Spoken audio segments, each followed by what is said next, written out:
So showing off some kicks up there. Is this a new wrinkle to your game ahead of this fight? We've been thinking about adding kicks.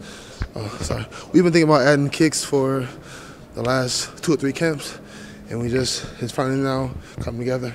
So I'm definitely gonna look to add those. Yeah, is that credit to Alistair, like you kind of mentioned up there?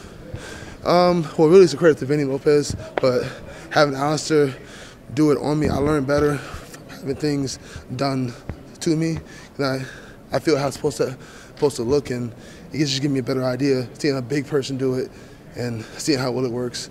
So definitely having Alistair helps. Yeah, absolutely. And, not too long between this fight and the last fight. Was it important for you to try to get back in there as soon as possible to kind of erase the memories of that? Yeah, you never want to be at home just thinking about a loss for too long. You want to get back in there, get a W, get the taste out of your mouth.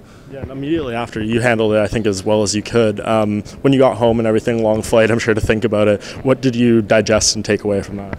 It wasn't a whole lot you could take away from it, positively or negatively. It was that fast. I don't think I did anything necessarily wrong.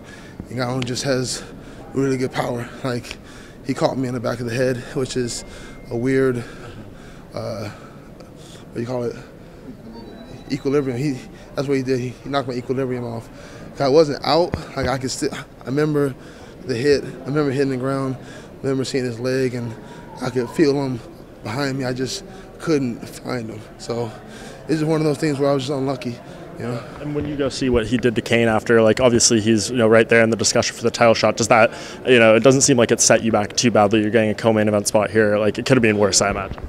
Yeah, I mean, hate to say it, but if you're going to lose to someone out of the division, and Bohn was probably the only acceptable loss for me at this point, because he's not that old and he's rising, like you just said. He just knocked out Kane, so he's probably one, or he might be the next one to go for the belt, but he's probably at least one more fight away. So I don't really feel bad about it. It happens, and hopefully we get it back. Yeah, and then you got this fight with Justin, who you guys have a mutual opponent, Mark Hunt, both beat him. What did you make of his performance in that fight and then coming into this matchup? Not overly impressive. A lot of jabbing and moving.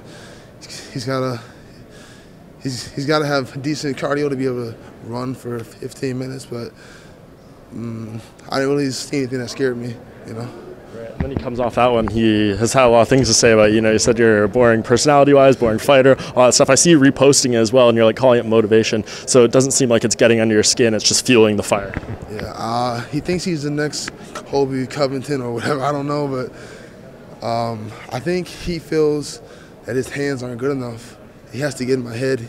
He needs me to be mentally unstable in order to beat me, which only adds more confidence in myself. I've never needed to play mind games. I believe in my skills. I believe in my coaches. I believe in my sparring partners. That's enough for me. I don't need to play mind games. And I won't engage in mind games with him either. What about the wrestling? I asked him about it earlier, and he basically just said, "Shh, you'll see on Saturday." But what do you think? How does the wrestling match up between the two of you? I'm going to take him down. He's not going to take me down. I want to take him down. He's trying to play this thing like he's a wrestler. It's like he's doing a reverse psychology. I'm so good at wrestling, I don't even have to wrestle. If you're so good at wrestling, why have you never shot? And your last, how many finishes does he have in the UFC? One? Number 2, yeah. And he just hasn't been that impressive. So for someone to have the mouth he has, you would think he was Ngannou. Like, if Ngannou was talking like this, I'd be like, what are you going to say? But this isn't that guy, so how you shh, we'll see. Yeah, and still at the end of the day, he is number 10 in the UFC's rankings, so that's an important win for you. It helps you get back on track. It's a ranked guy and everything. If you beat him, do you feel like, you're back to close to that spot you were when you fought Ngannou? Yeah, the rankings aren't as decisive as what the fans may believe. It's not really about the rankings. Like we just saw Darren Till fought Jorge Masvidal, 3 versus 11, I think. Yeah. The rankings don't really mean nothing. I don't think Jorge Masvidal is the 11th best welterweight. It's just a number. Sure. So.